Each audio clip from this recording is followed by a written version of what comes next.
सलाम व आदाब स्टूडेंट्स। आज हमारा टॉपिक होगा class 10 subject mathematics, chapter surface areas and volumes, exercise number 13.1, question number 7. Question number 7 is: a tent is in the shape of a cylinder surmounted by a conical top if the height and diameter of the cylindrical part are 2.1 meter and 4 meter respectively, and the slant height of the top is 2.8 meter. Find the area of the canvas used for making the tent. Also find the cost of the canvas of the tent at the rate of Rs 500 per meter square.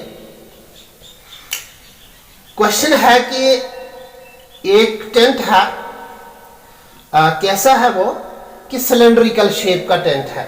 जैसे हमने यहाँ पे ये figure draw की हुई है कि cylindrical shape का है और उसके टॉप पे क्या रखा हुआ है, टॉप से वो कोनिकल शेप का है।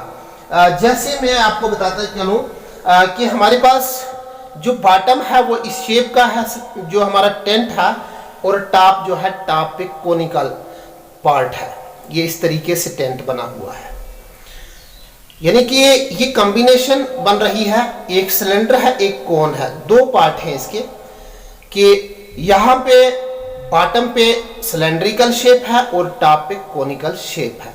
जो सिलेंड्रिकल पार्ट है इसका ये हमारे पास इसकी हाइट जो है वो 2 पॉइंट, यानी कि इसकी हाइट जो है सिलेंड्रिकल पार्ट की ये 2.1 मीटर है, और इसका डायमीटर पूरा डायमीटर जो है इसका ये 4 मीटर है। मींस के रेडियस जो इसका है, रेडियस कितना होगा, अब इसका रेडियस अगर डायमीटर 4 है तो रेडियस इसका हाफ हो जाएगा, 2 मीटर के बराबर है।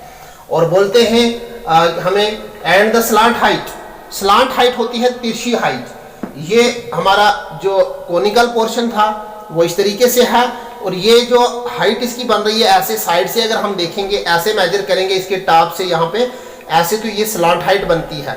तो स्लांट हाइट जो है कोनिकल पार्ट की वो 2.8 मीटर के बराबर है। हमें कहते हैं find the area of the canvas used for making the tent, कि जो कैनवस यूज हो रहा है, इस्तेमाल हो रहा है टेंट बनाने में, तो उसका एरिया मालूम करो।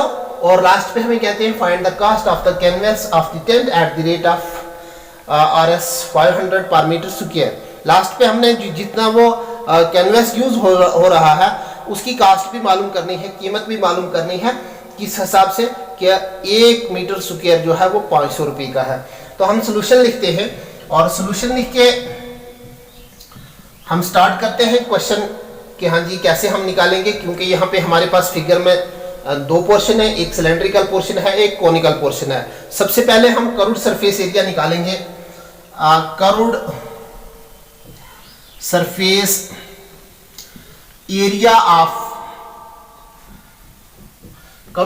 Area of cylindrical portion. Cylindrical portion का जो हमारे पास करूड सरफेस होगा वो किसके बराबर हो जाएगा, वो होगा 2 पाई आर एच के बराबर होगा।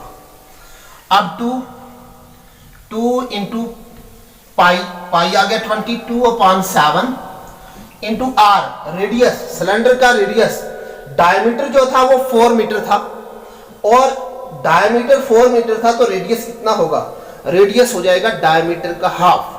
डिवाइड कर दो 2 से, तो 4 को 2 से डिवाइड करेंगे तो कितना आएगा 2, तो रेडियस कितना आ जाएगा 2।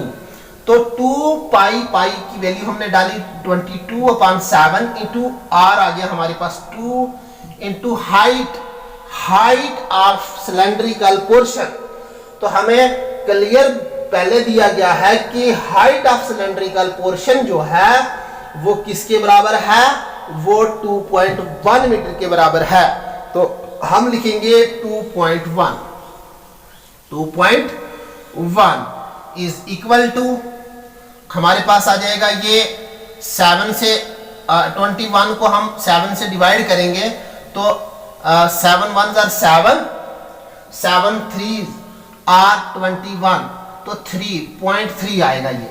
इसका मतलब है यहाँ पे आ गया 2 इंटू 22 हो जाएंगे 44, 44 इंटू 2 इंटू 0.3 0.6 2 इंटू 3 होते हैं 6, तो पॉइंट है एक के बाद हमने पॉइंट लगा दिया।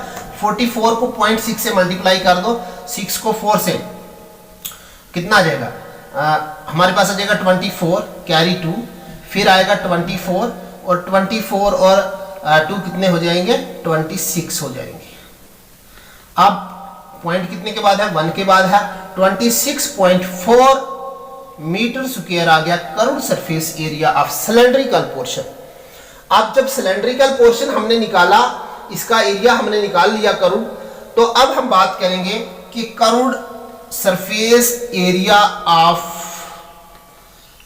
कोनिकल पोर्शन, कोनिकल पोर्शन कि कोनिकल पोर्शन जो हमारे पास आ रहा है, कोनिकल पोर्शन जो आ रहा है हमारे पास, उसका हम निकालेंगे करुड़ सरफेस एरिया, तो वो होगा पाई आर एल के बराबर होता है। तो अब हम यहां पे वैल्यू सब्स्टिट्यूट करेंगे। पाई जो होता है, पाई की वैल्यू हम डालेंगे 22/7 इंटू आर रेडियस, तो रेडियस जितना ये सिलेंड्रिकल पोर्शन का रेडियस था वही कोनिकल पोर्शन का जो है रेडियस भी होगा, क्योंकि जो है ये यहाँ पे जैसे मैंने बताया कि ये सिलेंडर था, इसके ऊपर बराबर हमने जो है वो ये कोनिकल पोर्शन रखा है, कोन रखी हुई है, तो इसका सिलेंडर का और कोन का जो रेडियस होगा वो सेम होगा। तो जो सिलेंड्रिकल पोर्शन था उसका डायमीटर 4 था, 4 के बराबर था, तो रेडियस जो होगा वो 2 के बराबर होगा।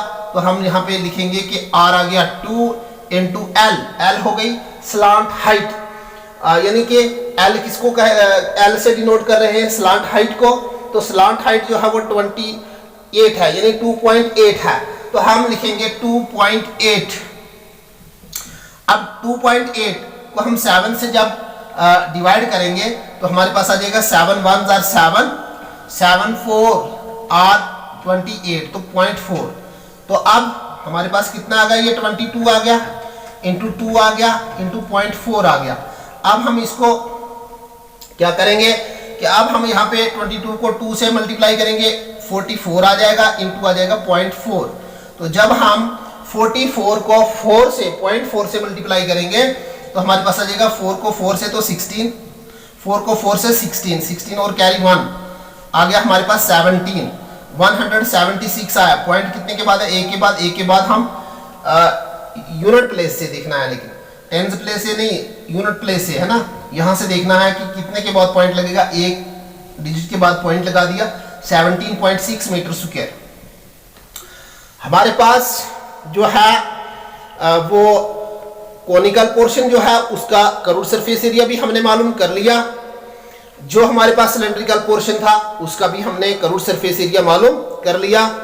अब क्या करना है कि अब देखेंगे कि हमारे पास कितना आ गया total surface area of tent. अब हमने पूरे टेंट का जो है वो सरफेस एरिया देखना है, तो क्योंकि करुड़ में ही जो है वो कन्वेक्स यूज हो रही है, तो करुड़ सरफेस लिखेंगे हम। टोटल की जगह क्या डालेंगे, करुड़ डालेंगे। Curved surface area of tent is equal to किसके बराबर हो गया, वो हो जाएगा curved surface area of cylindrical portion, that is equal to 26.5 metre square, and plus कर लेंगे इसमें हम curved surface area of conical portion, that is equal to 17.6 metre square. इनको ऐड कर लेंगे 26.4 प्लस कर लेंगे, ऐड कर लेंगे इसमें हम 17.6 इज इक्वल टू, जब हम इनको ऐड करेंगे, ऐड करके कितना आ जाएगा, 6 और 4 10, 7 और 6 कितने हो जाएंगे 13 और कैरी 1 14, 1 और 2 3 और 1 कैरी था 4, 14.0 मीन्स कहने का मतलब है 44 44 मीटर स्क्वायर आ गया जी। ये निकल गया हमारे पास सरफेस एरिया ऑफ टेंट। अब हमें क्वेश्चन में पूछा था कि यहाँ पे हमें एरिया पूछा था कि हाँ जी कन्वेंस जो यूज हो रहा है उसका एरिया कितना आ गया, वो आ गया 44 मीटर स्क्वायर। और लास्ट पे हमें पूछ रहे हैं कि also find the cost of the conveyance used conveyance of the tent at the rate of RS 500 पर मीटर स्क्वायर। तो अब हम निकालेंगे टोटल कॉस्ट। क्या निकालेंगे? Total cost of canvas is equal to जितना टेंट का एरिया निकला वो कितना निकला 44, उसको मल्टीप्लाई कर दो क्योंकि इतने मीटर स्क्वायर निकल रहा है। 1 मीटर का जो एरिया था वो 500 पर मीटर स्क्वायर के हिसाब से है, यानी 1 मीटर का एरिया निकला। एक मीटर की जो कास्ट थी कन्वेंस की वो कितनी थी 500 थी। तो 45 मीटर की कितनी आ जाएगी, मल्टीप्लाई कर दो 45 को 500 से। तो जब हम 500 को 44 से मल्टीप्लाई करेंगे तो हमारे पास आ जाएगा 0 0, ठीक है। 5 से 4 को मल्टीप्लाई करेंगे तो 20 आ जाएगा, कैरी 2 बचेगा। फिर 5 को 4 से मल्टीप्लाई करेंगे तो 20 आएगा, कैरी 2 22 हो जाएगा ये। तो ये आ जाएगा कितना हमारे पास 22,000 RS रुपीज में निकली ना कास्ट। तो RS 22,000 जो है वो पूरे टेंट की जो है वो कास्ट निकली जितना उसमें वो कन्वेंस यूज हुआ। तो स्टूडेंट्स बहुत ही इत्मीनान से हमने क्वेश्चन को ख़त्म किया, इसका सलूशन हमने फाइंड करने की कोशिश की, इसका आंसर जो है वो इतना निकल गया। तो आज के लिए इतना ही काफ़ी, बाकी कल मिलेंगे आपसे नेक्स्ट वीडियो के साथ। Okay, thank you.